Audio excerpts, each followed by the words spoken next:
नमस्कार। स्वागत है आपका पुरानी किताबें नई आवाज़ में। आप सुन रहे हैं प्रेमचंद जी के द्वारा लिखा गया उपन्यास निर्मला।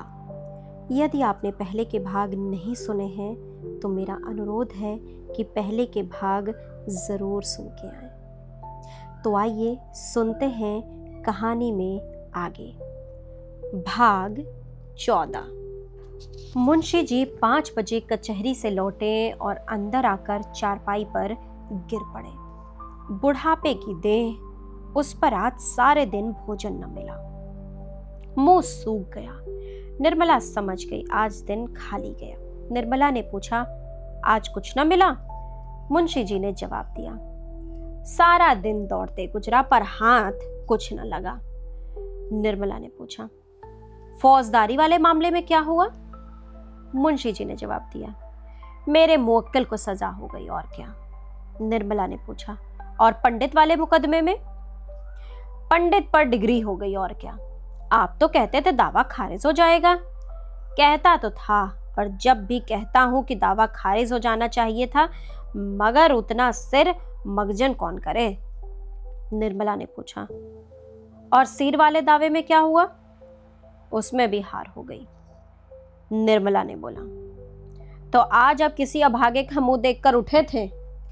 मुंशी जी से अब काम बिल्कुल न हो सकता था। एक तो उसके पास मुकदमे आते ही न थे, और जो आते भी थे वो बिगड़ जाते थे। मगर अपनी असफलताओं को वह निर्मला से छिपाते रहते थे। जिस दिन कुछ हाथ न लगता उस दिन किसी से 2-4 रुपए उधार लाकर निर्मला को दे देते। प्राय सभी मित्रों से कुछ न कुछ ले चुके थे। आज वह डॉल भी न लगा। निर्मला ने चिंतापूर्ण स्वर में कहा, आमदनी का ये हाल है तो ईश्वर ही मालिक है। उस पर बेटे का ये हाल है कि बाजार जाना मुश्किल है। भूंगी ही से सब काम कराने को जी चाहता है। घी लेकर 11 बजे लौटा।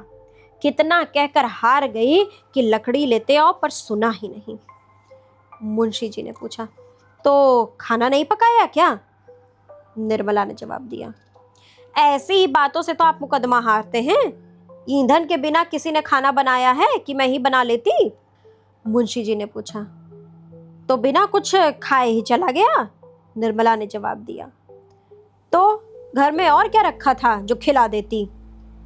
मुंशी जी ने डरते डरते कहा, कुछ पैसे वैसे न दिए तुमने? निर्मला ने भौहें सिकोड़ कर कहा, हाँ, घर में पैसे फलते हैं ना, जो दे देती। मुंशी जी ने कुछ जवाब न दिया।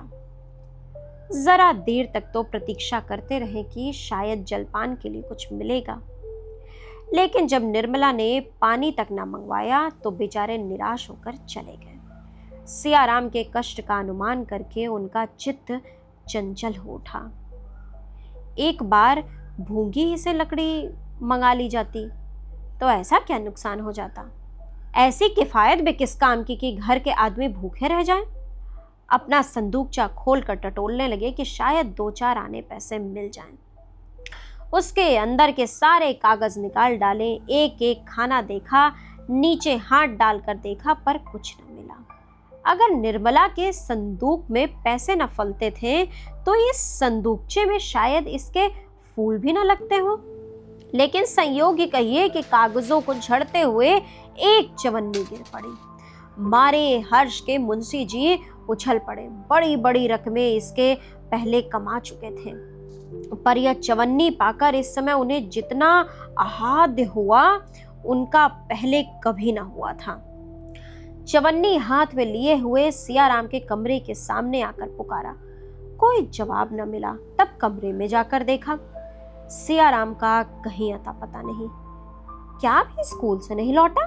मन में यह प्रश्न उठते ही मुंशी जी ने अंदर जाकर भूंगी से पूछा, मालूम हुआ तो स्कूल से लौट आए। मुंशी जी ने पूछा, कुछ पानी पिया है? भूंगी ने कुछ जवाब न दिया। नाक सिकोड़कर मुंह फेरे हुए चली गई। मुंशी जी आहिस्ता आहिस्ता आकर अपने कमरे में बैठ गए। आज पहली बार उन्हें निर्मला पर क्रोध आया, लेकिन एक ही क्षण क्रोध का आघात अपने ऊपर होने लगा। उस अंधेरे कमरे में फर्श पर लेटे हुए वह अपने पुत्र की ओर से इतना उदासीन हो जाने पर धिक्कारने लगे।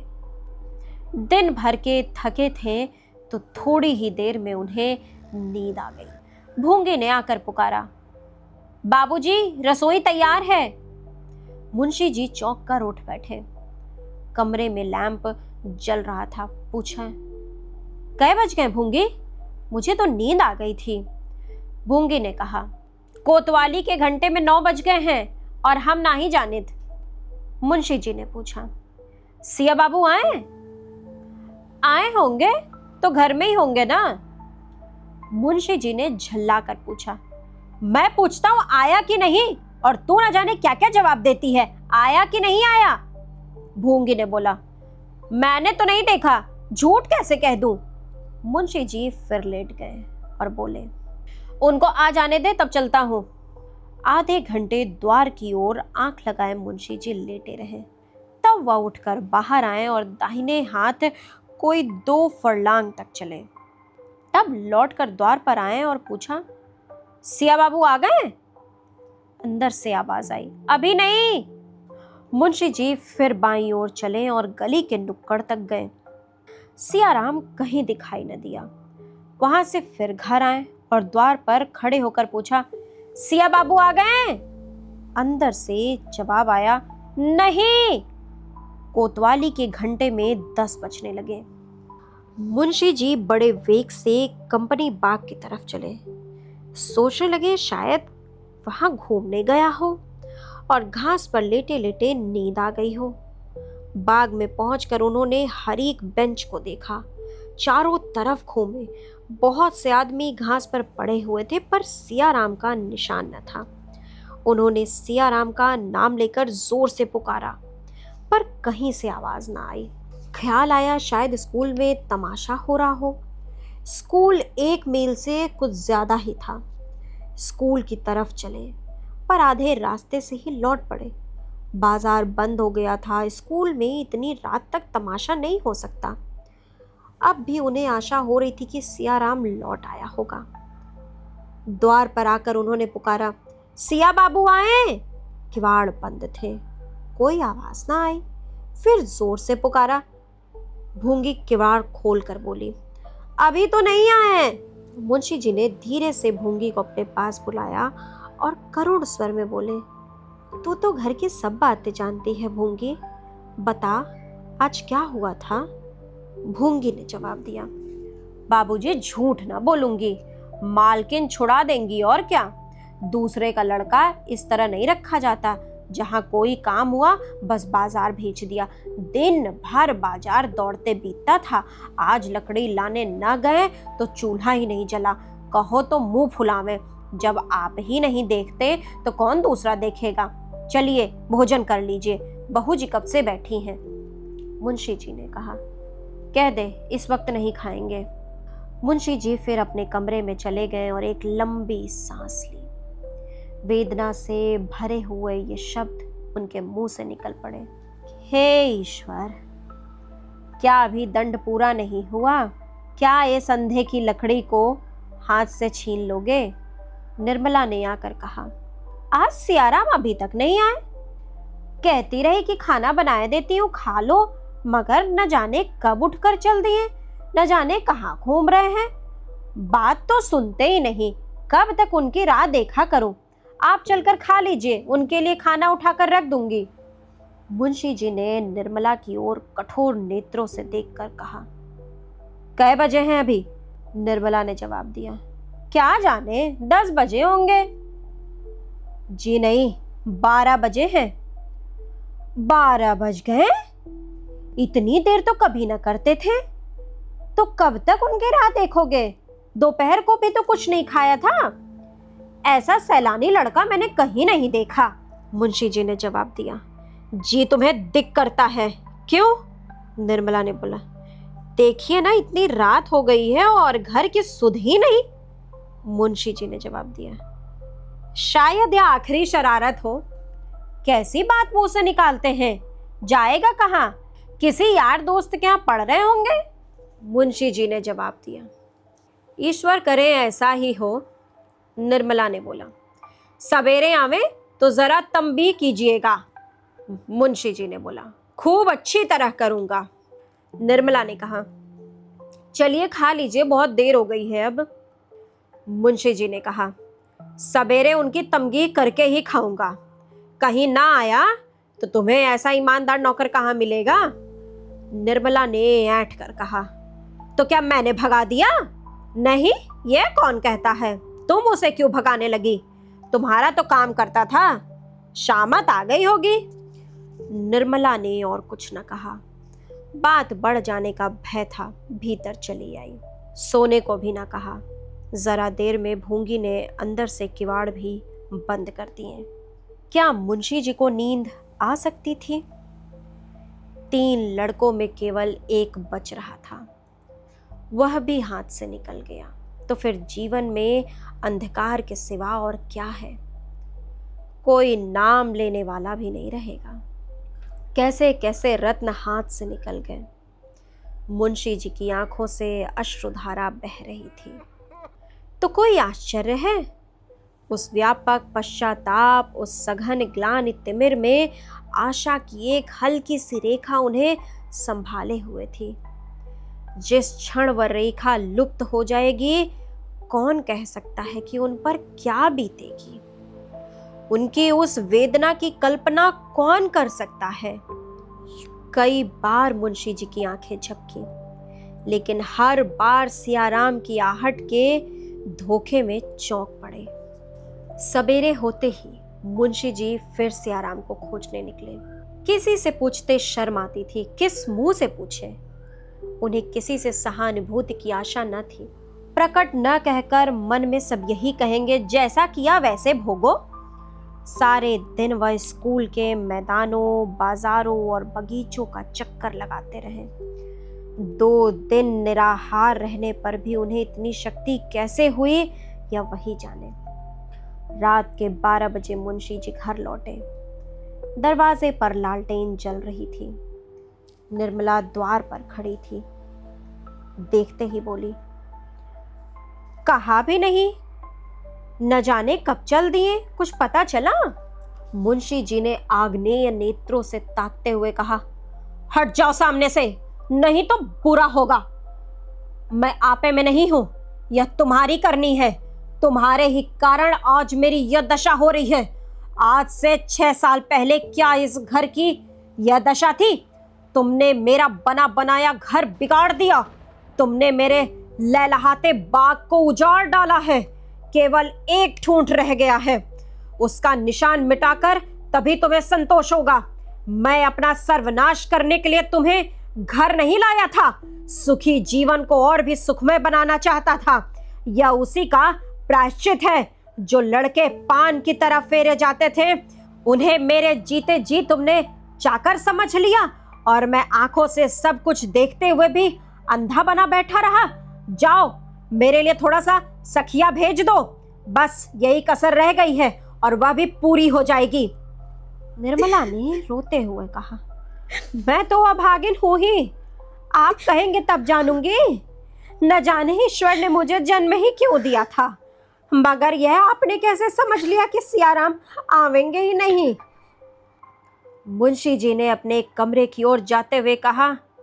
जलाओ मत, जाकर खुशियां मनाओ, तुम्हारी मनोकामना पूरी हो गई है। निर्मला सारी रात रोती रही। इतना कलंक! उसने जियाराम को गहने ले जाते देखने पर भी मुंह खोलने का साहस नहीं किया। क्यों? इसीलिए तो कि लोग समझेंगे कि ये मिथ्या दोषारोपण करके लड़कों से वैर साध रही है। आज उसके मौन रहने पर उसे अपराधिनी ठहराया जा रहा है। यदि वह जियाराम को उसी क्षण रोक देती और जियाराम लज्जावश कहीं भाग जाता, तो क्या उसके सिर अपराध न मढ़ा जाता? सियाराम ही के साथ उसने कौन सा दुर्व्यवहार किया था? वह कुछ बचत करने के लिए ही विचार से तो सियाराम से सौदा मंगवाया करती थी। क्या वह बचत करके अपने लिए गहने गढ़वाना चाहती थी? जब आमदनी की ही यह हाल हो रहा था, तो पैसे पैसे पर निगाह रखने के सिवा कुछ जमा करने का उसके पास और साधन ही क्या था? जवानों की जिंदगी का तो कोई भरोसा ही नहीं। बूढ़ों की जिंदगी का क्या ठिकाना। बच्ची के विवाह के लिए वह किसके सामने हाथ फैलाती। बच्ची का भार कुछ उसी पर तो नहीं था। वह केवल पति की सुविधा के लिए ही तो कुछ बटोरने का प्रयत्न कर रही थी। पति ही क्यों, सियाराम ही तो पिता के बाद घर का स्वामी होता। बहन के विवाह करने का भार क्या उसके सिर पर न पड़ता। निर्मला सारी कतर व्योत पति और पुत्र का संकट मोचन करने के लिए ही कर रही थी। बच्ची का विवाह इस परिस्थिति में संकट के सिवा और क्या था, पर इसके लिए भी उसके भाग्य में अपयश ही बदा था। दोपहर हो गई, पर आज भी चूल्हा नहीं जला। खाना भी जीवन का काम है, इसकी किसी को सुध ही न थी। मुंशी जी बाहर बेजान से पड़े थे और निर्मला भीतर। बच्ची कभी भीतर जाती, कभी बाहर, कोई उससे बोलने वाला न था। बार बार सियाराम के कमरे के द्वार पर जाकर खड़ी होती और भैया भैया पुकारती, पर भैया कोई जवाब न देता था। संध्या समय मुंशी जी आकर निर्मला से बोले, तुम्हारे पास कुछ रुपए हैं? निर्मला ने चौंक कर पूछा, क्या कीजिएगा? मुंशी जी ने पूछा, मैं जो पूछता हूं उसका जवाब दो। निर्मला ने जवाब दिया, क्या आपको नहीं मालूम है, देने वाले भी तो आप ही हैं। फिर मुंशी जी ने पूछा, तुम्हारे पास कुछ रुपए हैं या नहीं? अगर हो तो मुझे दे दो, ना हो तो साफ जवाब दो। निर्मला ने अभी साफ जवाब न दिया। बोली, होंगे तो घर में ही, ना होंगे तो मैंने कहीं और नहीं भेज दिए। मुंशी जी बाहर चले गए। वह जानते थे कि निर्मला के पास रुपए हैं, वास्तव में थे भी। निर्मला ने यह भी नहीं कहा कि नहीं है या मैं न दूंगी, पर उसकी बातों से प्रकट हो गया कि वह देना नहीं चाहती। 9 बजे रात को मुंशी जी ने आकर रुक्मणी से कहा, बहन मैं जरा बाहर जा रहा हूं, मेरा बिस्तर भूंगी से बंधवा देना और ट्रंक में कुछ कपड़े रखवा कर बंद कर देना। रुक्मणी भोजन बना रही थी। बोली, बहू तो कमरे में है, कह क्यों नहीं देते भैया, कहाँ जाने का इरादा है? मुंशी जी ने कहा, मैं तुमसे कहता हूं, बहू से कहना होता तो तुमसे क्यों कहता, और आज तुम क्यों खाना पका रही हो? रुक्मणी ने जवाब दिया, कौन पकावे भैया, बहू के सिर में बहुत दर्द हो रहा है। आखिर इस वक्त कहाँ जा रहे हो, सवेरे चले जाना। मुंशी जी ने बोला, इसी तरह टालते टालते तो आज 3 दिन बीत गए। इधर उधर घूम घाम कर देखूं, शायद कहीं सियाराम का पता मिल जाए दीदी। कुछ लोग कहते हैं कि एक साधु के साथ बातें कर रहा था, शायद वह कहीं बहका ले गए हो। तो लौटोगे कब तक? मुंशी जी ने कहा, कह नहीं सकता, हफ्ता भर लग जाए या महीना भर लग जाए, क्या ठिकाना है।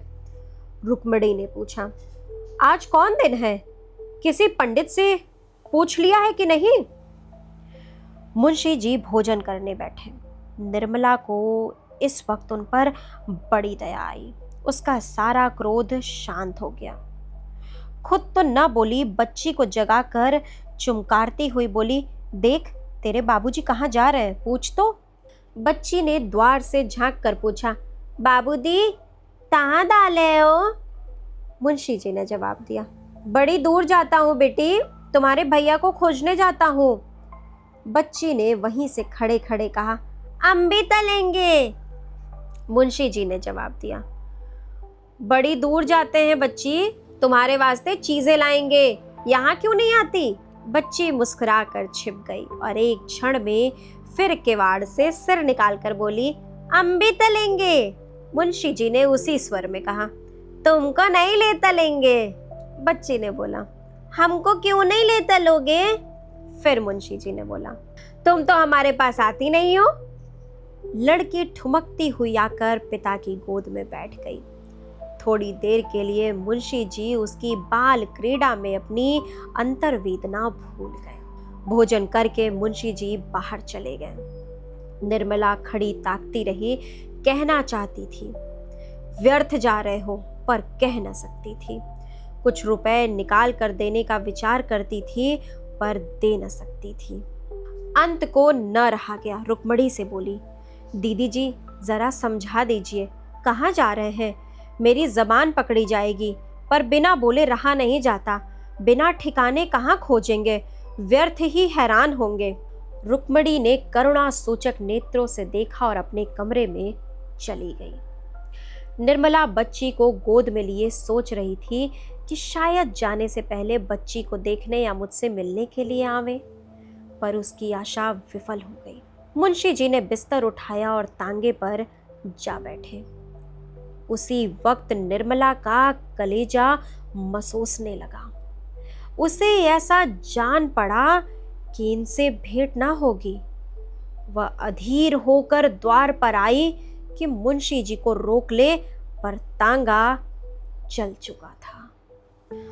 अब कहानी में आगे क्या होता है, जुड़े रहिए पुरानी किताबें नई आवाज के साथ। और अगर कहानी अच्छी लगी हो तो हमारे चैनल पुरानी किताबें नई आवाज को सब्सक्राइब कीजिए, अपने फ्रेंड्स या रिश्तेदारों के साथ शेयर कीजिए। इसके साथ ही आप इंस्टाग्राम पर भी पुरानी किताबें नई आवाज को फॉलो कर सकते हैं। धन्यवाद। मिलते हैं निर्मला के अगले भाग के साथ। तब तक आप अपना बहुत ध्यान रखिए।